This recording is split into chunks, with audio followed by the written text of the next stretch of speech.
going to do breakout rooms this morning. That is interesting situation. So we could work on it together if you want. Okay. Yeah.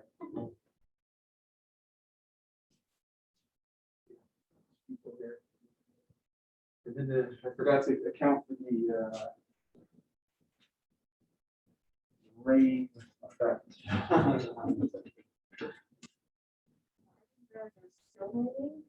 Yeah, when I checked the weather, it was like going to stop by the time this happened. It did not stop. I don't have the second one.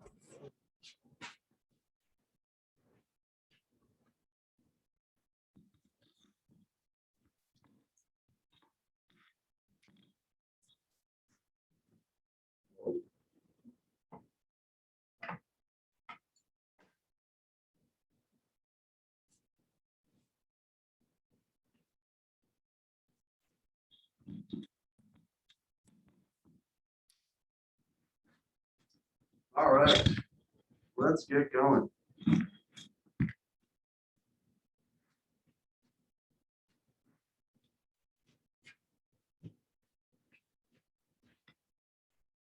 Where's my?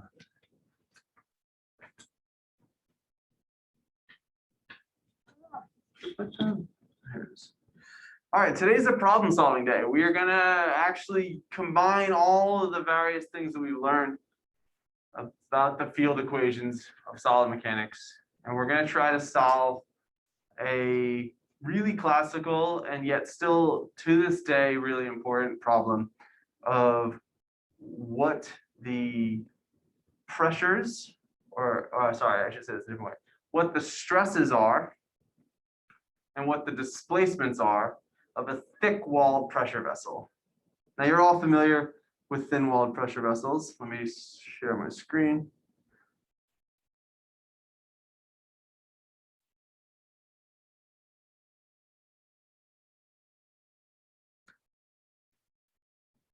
All right, excellent.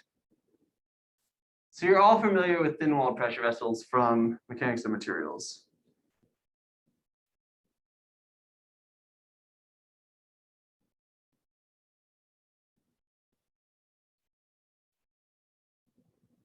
And for thin-walled pressure vessels, what do we mean? What's a thin-walled pressure vessel? A thin-walled pressure vessel is something in which the thickness over the radius of the pressure vessel is generally less than, say, 10%. And we know from mechanics of materials that these thin-walled pressure vessels have a Hooke stress, which in our context, we would call that sigma theta theta. It's in the theta direction, the azimuthal direction. And your Hooke stress, remember, is like tightening your belt. It's literally like that kind of equibiaxial compression exerted inward from something like your belt being tight. And we know that that stress was dominant, and it has the form of P times R. It's a terrible R over T. And we know there's also a longitudinal stress. Now, the longitudinal stress is the stress that runs along the radius. Now, longitudinal stress is half the half of the azimuthal stress. All right. So what we'd like to do is be able to solve this problem for thicker walled pressure vessels, thick pipes, submarines, cold rivets installed in sheet metal. Anything in which you have kind of like a circular hole that's exerting pressure on its surroundings, or some surrounding material that's exerting pressure on a circular hole. And for our thick walled pressure vessels, I should say this a different way. What we did last class was an exercise in simplifying equations using fairly common assumptions. Oftentimes in solid mechanics, this is true in fluid mechanics too, what you're trying to do is take these nonlinear partial differential equations and find some way to reduce the dimensionality. Can we go from 3D to 2D? Can we go from 2D to 1D? And find some way to simultaneously reduce the number of independent variables, usually using symmetry, to take us from something that's solving a system of partial differential equations to something that allows us to solve a system of ordinary differential equations. If you can go even further and say approximate things such that you don't even need to solve the ordinary differential equations, that's how we got to thin wall pressure vessel limit, is we just from ignoring everything in the wall thickness of the problem, we're able to simplify it even further, and we're able to do this just algebraically. Today we're going to do the kind of slightly harder problem, and this is a really classical solid mechanics problem in the sense that A, the problem is still important, but B, the way you solve the problem is the way you solve any other solid mechanics problems. This approach, the way you're thinking about it, is going to be really important. And so what I'd like today's lecture to be is really you all at home in breakout groups working with people, kind of working through how to solve this thing. And so I'm going to give you some hints. I'm going to set up the problem for you. And of course, I'll be checking in throughout, but let's think about what this means. Here's our thick-walled pressure vessel.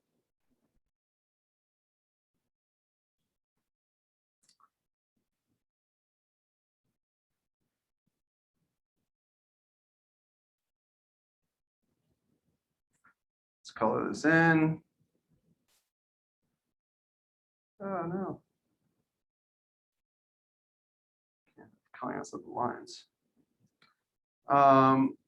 And in the thin walled pressure limit, what we're really saying is that any stress that's acting on the inner boundary is exactly the same as any stress that's acting on the outer boundary.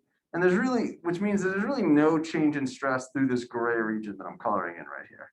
That means whatever stress you're feeling on the inner wall, you're going to feel the same stress on the outer wall, and you're going to feel the same stress everywhere in between. As that thickness gets bigger, it's reasonable to expect that the stress wouldn't remain uniformly distributed. For instance, imagine this is a really thick pipe, and I pressurize the inside of that pipe. So I start adding some sort of internal pressure that's kind of pulling inward like this. We'll call it PI. Yeah, we'll call it PI.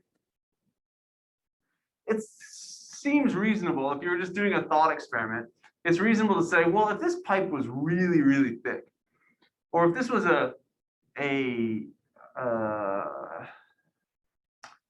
hole in a large piece of sheet metal where I'm exerting some pressure there, there's got to be some distance far away from that hole where the sheet metal is not feeling any of the pressure kind of from that from that inside of this hole here. And so clearly, as this thing gets bigger, it's reasonable to assume that the stress must kind of decrease as you go out this way. And if this circle is really huge, imagine that this stress would kind of be really small as you got really far away.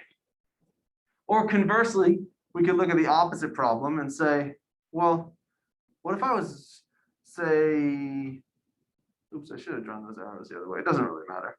This is just for sign convention. It doesn't matter. I'm going to draw these like this, outward pressure, just because this is the more common configuration.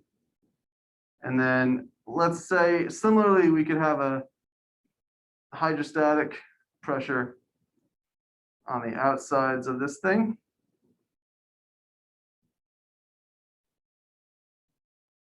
Which we would call P out.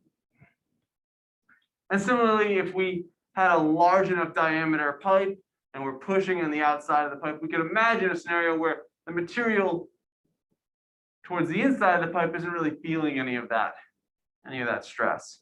So clearly this thickness matters. So if we define, let's put some coordinates on here. We'll call that y. We'll call this x. Or better yet, we could also think of this as r. And we could think of this as an angle theta. And we could define a few things. We could define the inner radius as little a and the outer radius as little b. How do I want to draw that on here without making a mess? Let's do this.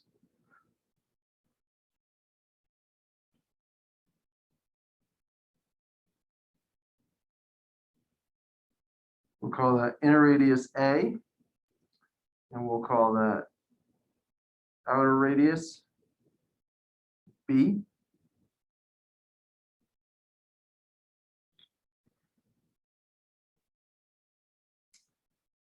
And our goal is to get three things. We would like to get our stress tensor, which is going to be 2D, because we're going to assume that we don't have to worry about anything into the board. We're going to get a sigma RR, a sigma theta theta. And we know from last class that if we assume axisymmetry, there can't be any shear stress. So our goal is to get this value, and one more thing, which is if our displacement vector, u, has components of u, v, and w, but we know that v and w are 0. V is 0 because this would be a shear deformation. Oops. V is w because this is, if we had v, we would have shear, and w is 0 because we're ignoring anything into the board. We're just doing this in terms of a plane stress problem, where the state of stress is only planar. So this, I'm going to write that over here.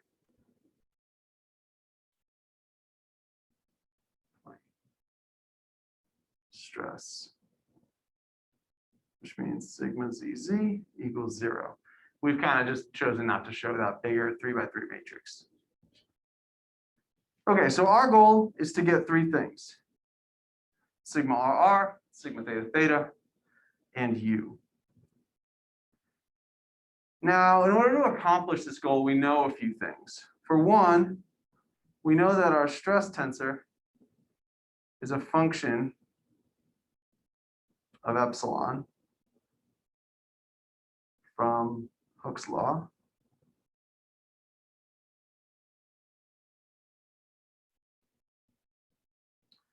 And we know that strain is a function of our displacements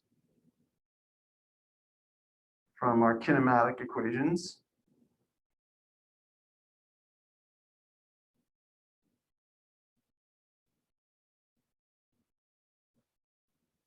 And so therefore we could kind of combine these two and say, therefore, our stress should be a function of our displacements.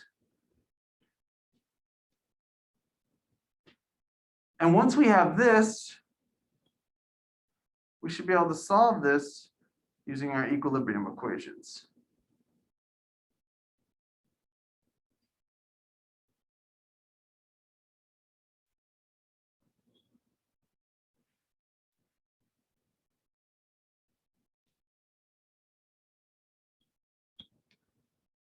So I'm going to set you up in breakout rooms in a minute, but before I do that, I want to give you a kind of a rough outline of how to proceed. What I would do is, let's see here.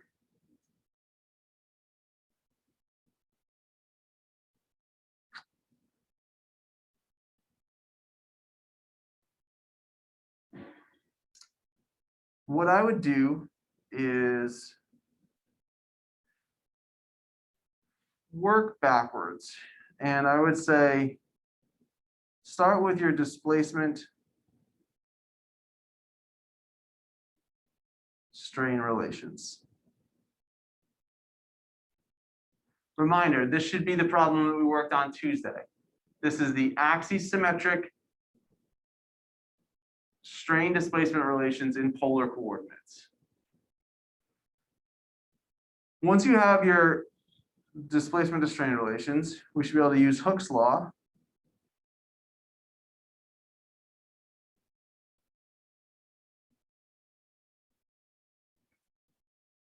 You'll probably have to solve Hooke's law for sigma RR and sigma theta theta. As you recall, I gave you Hooke's law in terms of epsilon RR and epsilon theta theta, and so you're going to we need to find sigma. So you're going to have to do some algebra to rearrange that. We should be able to apply our equilibrium equations.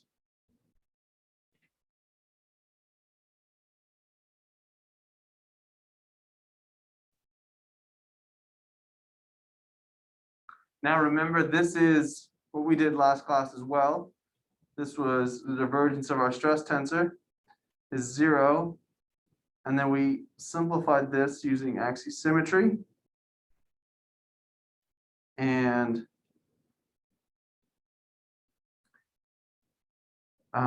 put it into polar coordinates.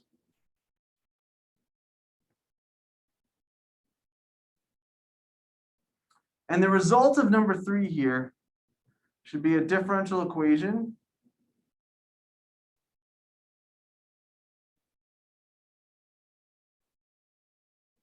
for u of x. Oh, sorry, nope. U of r.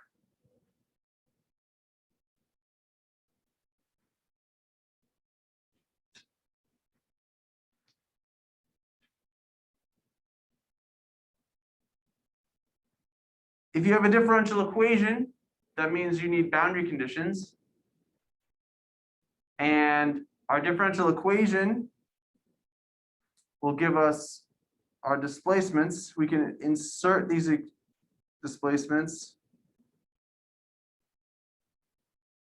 back into our stresses.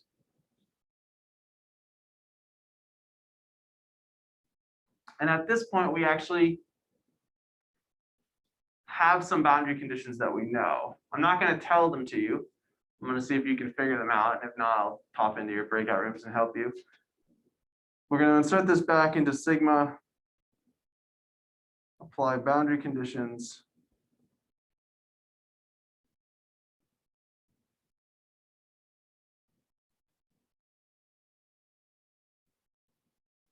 And at this point, you should have sigma RR, sigma theta theta, and U.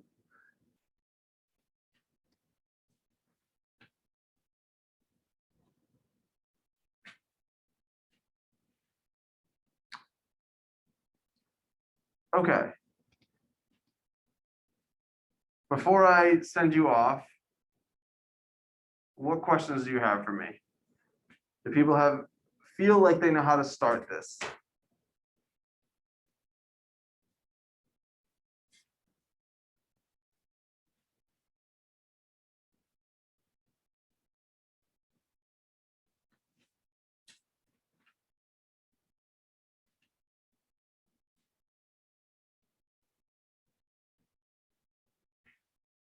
I will remind you from last class that we found our strain tensor to be equal to du dr, and oops, that's supposed to be u over r. And we found our equilibrium equations to be sigma is equal to, oops, nope, just kidding. to be a differential equation for sigma where we had d sigma rr by dr plus sigma rr minus sigma theta theta over r equals 0. And I suppose I should remind you of what Hooke's law is.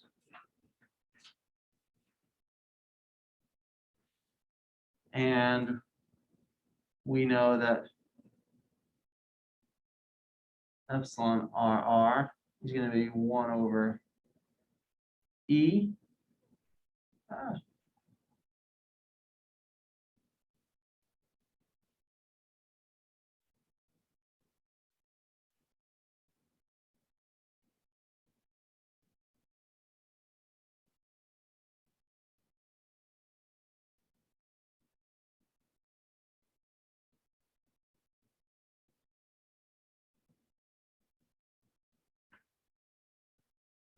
So this would be kind of like 1 kinematics, constitutive, equilibrium. All right. Well, in lieu of questions, let me set you up into some breakout rooms.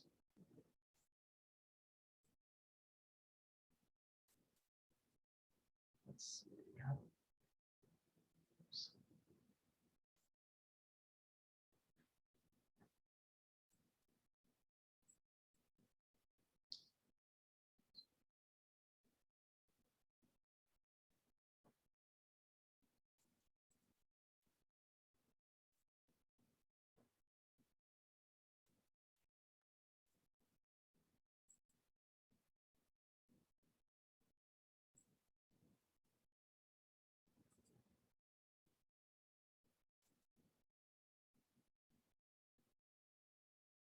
Just do this randomly.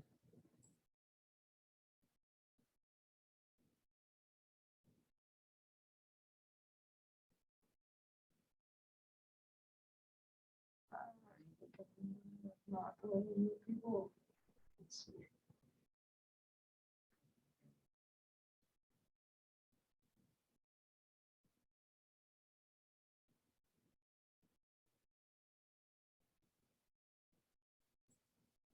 Almost ready, almost ready.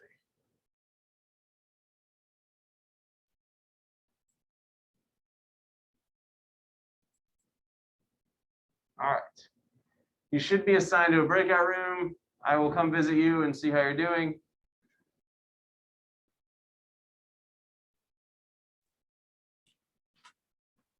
Let's see if this works.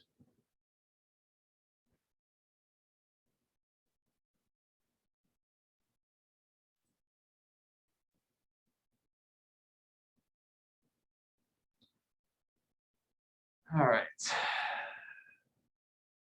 Cool. Well, you're stuck with me.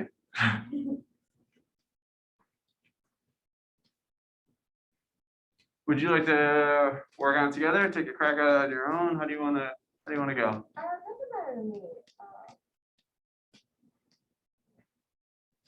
I guess I just have a hard time picturing just playing the UDR without actual numbers for a problem, but that's just Sure, sure. Totally. I feel like there's a switch that happens where people, myself included, go from wanting the numbers in there to not wanting the numbers in there. It's there's no transition. It just feels like there's just a switch.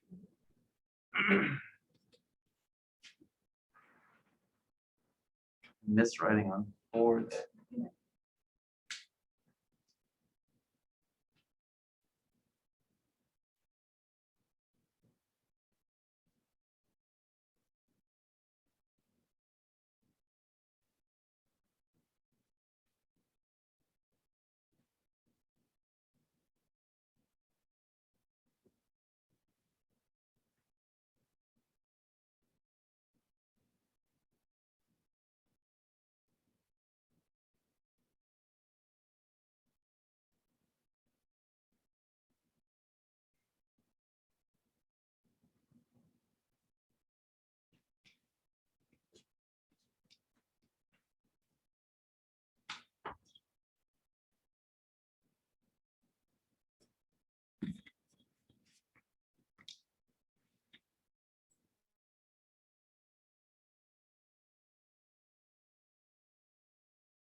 Say that again. Say that again. Sorry. So du dr equals 1/e times sigma rr minus.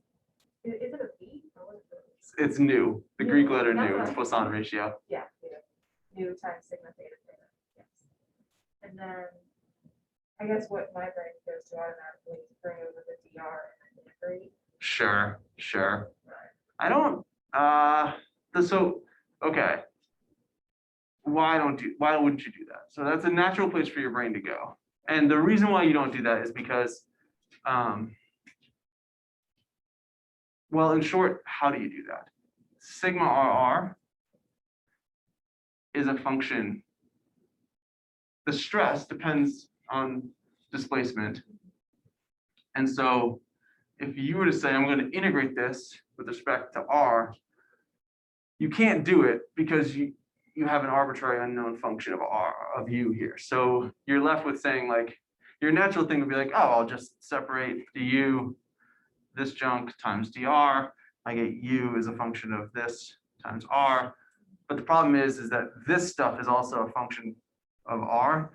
And so you can't do that integral directly because you don't actually know what you're integrating. So that's why it's natural for your brain to go there, but it doesn't help you because you end up with like, oh, I got to integrate this. What am I integrating? F of x. How do I integrate f of x? And so that's the point at which you say, okay, I need something else. And that something else is to say, well, if I could just rearrange these to get sigma RR is a function of U, and sigma theta theta is a function of U, then I do know something about these things. Yeah. And I know that how they're related through equilibrium. And then I can make some progress, basically. But that's why you're totally right to think I should integrate. It's just, it doesn't help.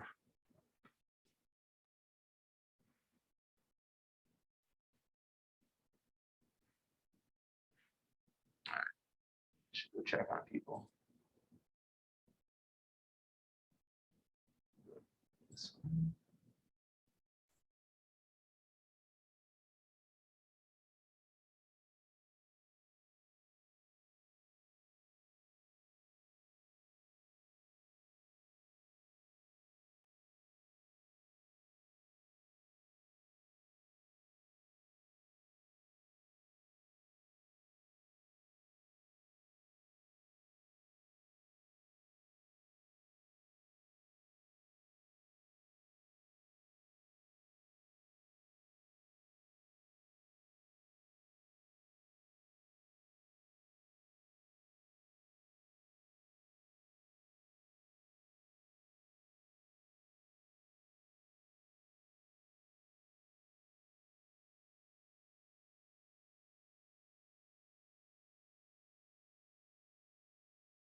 All right, we're back.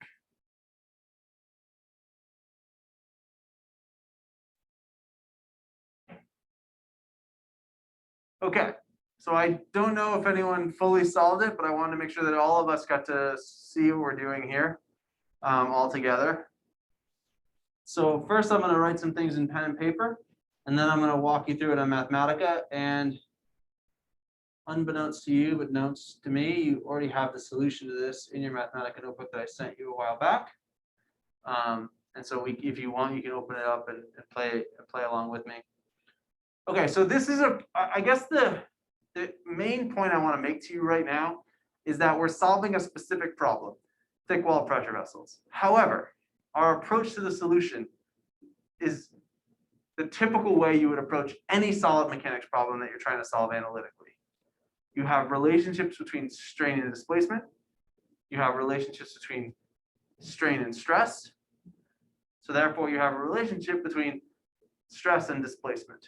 So what does that look like?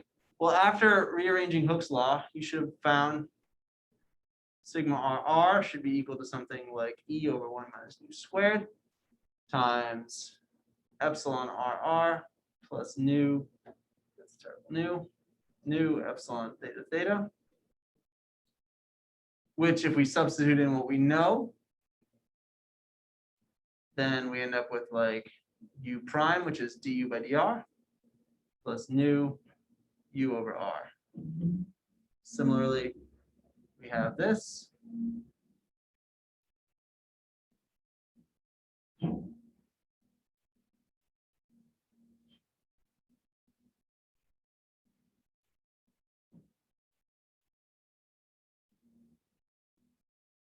That's not right. U over r plus nu u prime. At this point, we just have to apply our equilibrium equations. That is this one. And so we just need to take the derivative of this term with respect to r. And now this term can be complicated. If you did this by hand, this is the term that can mess people up because you have to take the product rule here. It's going to be du by dr times 1 over r plus u times d by dr of 1 over r. And so there's a good place to mess up would be right around taking the derivative of this part right here. If you do this in Mathematica, it takes care of that for you. The end result is you probably had something in Mathematica. If you did it in Mathematica, you'd have something that looks like this.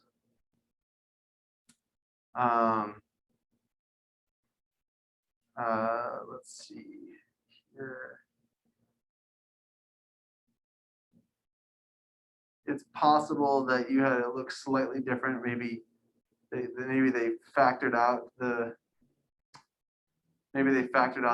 one over r squared, and so yours looks like 1 over r squared as in the denominator outside there. So we know that if you have an equation like this, this term can be moved to the other side of the equation and goes away. Technically, that's only mathematically true if this term I highlighted in yellow is not equal to 0. So Mathematica won't simplify this for you unless you explicitly tell it that this term is definitely not 0. If you tell it that, it will simplify it and just give you what you want, which is this differential equation. Again, this is a pain to solve by hand, second order. You can use method of characteristics to do so. Most likely what you did is you probably used Mathematica to solve this, in which case it's pretty straightforward. You end up with u is equal to C1 times r plus C2 over r. Here's the part where you have to think like engineers. And you have to say, okay, I've got an equation for my displacement field that depends on 2 unknown constants. I know how to do calculus. I solved the differential equation. I just need to apply 2 boundary conditions and I can find those constants. But here's where you might have scratched your head a little bit because we don't actually know anything about u. We have no knowledge of what U is at any point in this structure. And so the question is, what do we know? And what we know is the pressure at R equals B is P naught, and pressure is a stress. So therefore, the stress at B is equal to P naught. Similarly, the stress at A is equal to PI. So I guess it was PO and PI. But we're still not done, because you have to take care here, because there's two components of our stress tensor here. And the question is, which stress is equal to PO or PI? Any guesses?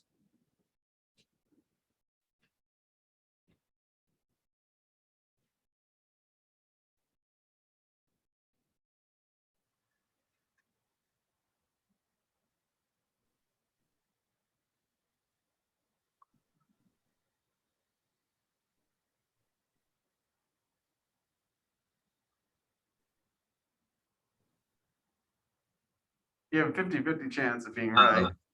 PO is the stress in theta theta, and PI, the one in RR. Good guess.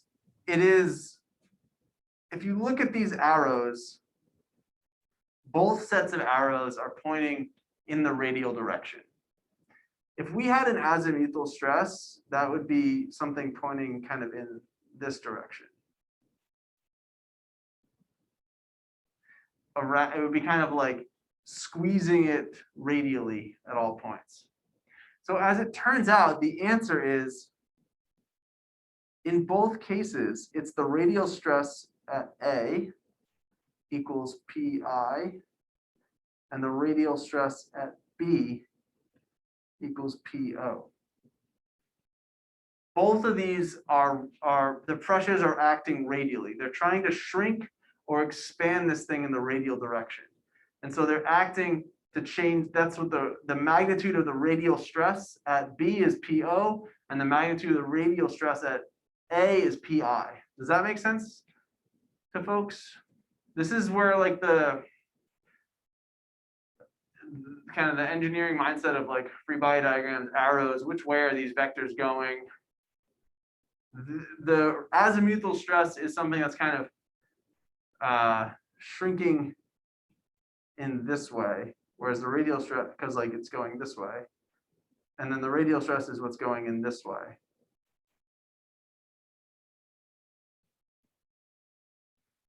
So this is great. We have two boundary conditions, but our equation isn't in terms of stress. So what we need to do is we need to take this thing and we need to insert it back into here. And then we need to take the derivative of this thing and insert it here. Well, and then do that again up here and up here. And the end result is you should be able to get these two equations as these should become functions of only three variables. These should become functions of, well, hold on, let me say this a different way. This is going to be material property stuff times the function of R, C1, C2, and then function of R, C1, C2. These are known, these are given. R is the independent variable, so we actually want to know what the stress is at every point in R. So it's not an unknown. We're actually going to try to have the result be, this is what the radial and azimuthal stress is as a function of R. The only unknowns, therefore, are these. And so you're left with two equations and two unknowns. The two equations being the equation for sigma RR, the equation for sigma theta theta. After you've inserted this stuff back in there, you have two equations for two unknowns, and you can solve for those two constants by using these boundary conditions.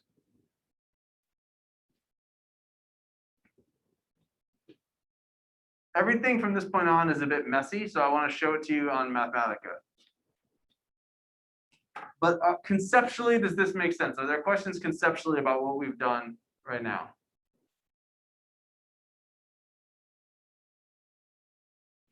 All right, let me stop sharing and then switch to.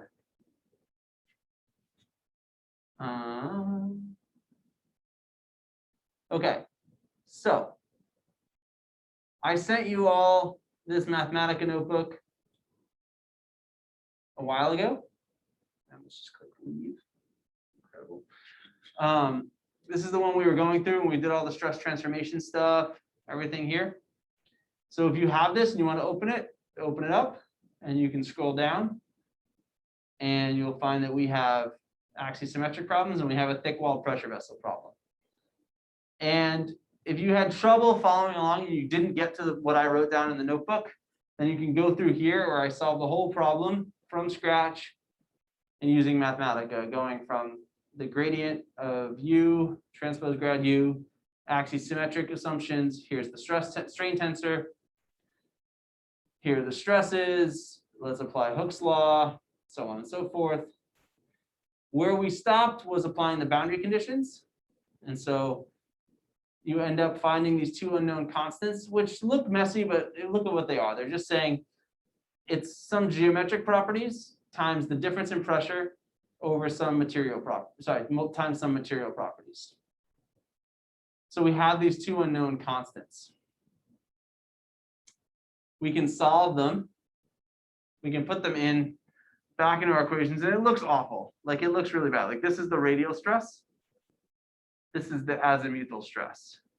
But it's not that bad. And so, oh, and sorry, I did one last thing. This is the displacement of your thick walled pressure vessel in terms of all these things. But again, these are all known. All you're looking at here are geometric properties, material properties, and loading parameters, PO and PI. I picked a problem to help visualize this. I took a submarine at the bottom of the Mariana Trench, found what the pressure is at that part of the ocean, used some material properties of that imaginary submarine. I magnified the displacement field since it's still pretty small, just so you can get a sense of it. And I just inserted all these values into our displacement field. And you can ignore all. This is not stuff you need to know. This is just stuff that helps me show you what's happening. And so if we, at the bottom of the Mariana Trench, there should really only be external pressure. Here's a cross section of your submarine. And here's what's happening as we start to ramp up that pressure. It's rendering, so give it a second. You can start to see the hull of the submarine displacing. It's being compressed radially from the outside. It's also being compressed radially from the inside. You can see the radius of this submarine. Now this is multiplied by 100, so these are really small deformations. But you can see how the pressure from the hydrostatic pressure from being deep underwater acts to compress this structure, shrinking it down in the radial direction. This is an analytical solution, so we don't have to solve it each time for whatever pressure we want. We just solved it for all pressures, and we can play with that pressure by kind of sliding here and seeing how this thing deforms. So that's what the displacement field looks like of our submarine. We can also look at the stresses. We can do this in general. So again, ignore all of the stuff here. This is just my way of coding it. But now you have a way of saying, okay, here is our submarine. We can play with the magnitude of the outer pressure, the magnitude of the inner pressure, and the inner radius. Again, because this is analytical, we don't have to solve a numerical problem every time we want to change the geometry or the loading. We have a solution. So in this case here, I have a really large external pressure, a really small internal pressure, and I've got some A. This is A relative to B. So A at 0 would be like a solid cylinder, and then it goes up towards like a really thin wall pressure vessel. And so you can see here we have clearly a gradient in our pressure from the outside where it's really high to the inside where it's really low. I'm plotting the radial pressure here, or radial stress in the structure here. But you can see how, as I vary this, if I make this something where really the only stress that exists is internal,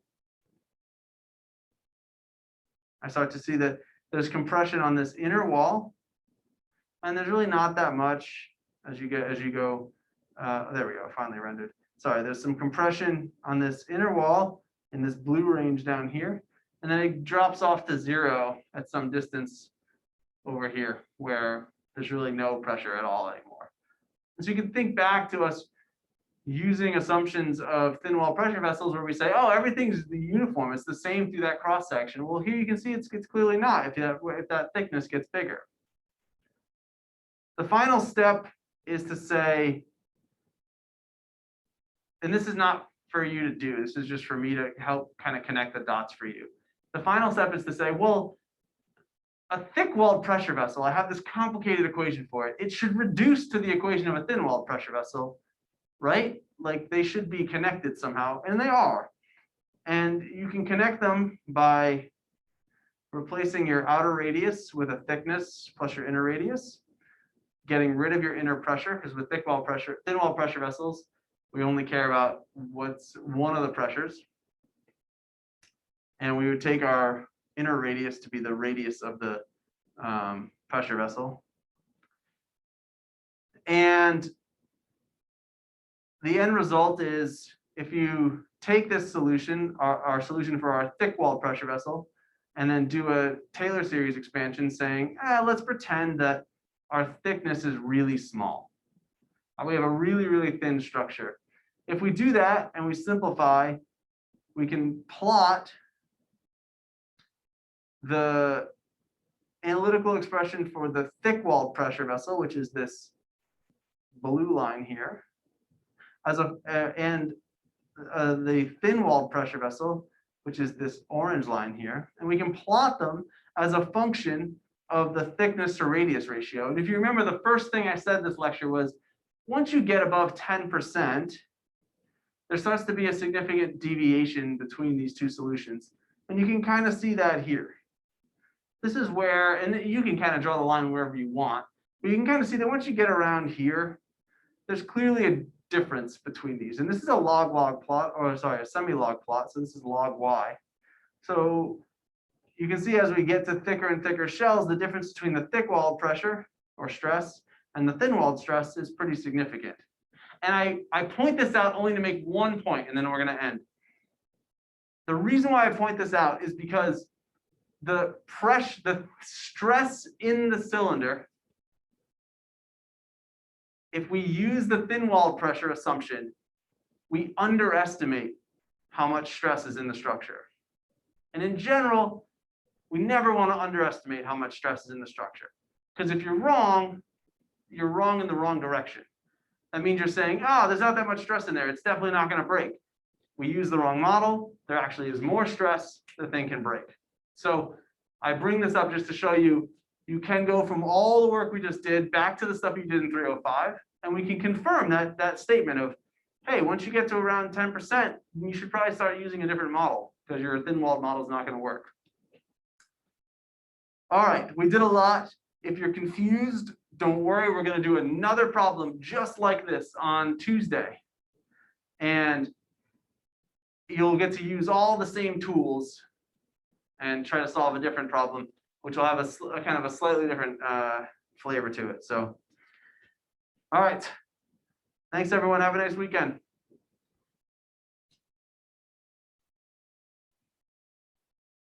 Professor, I just want to confirm, we don't have any homework, right? No, I'm going to send out one, I think today, though. So, but I'm going to do it on through email. So just keep an eye on your email. Okay, thank you.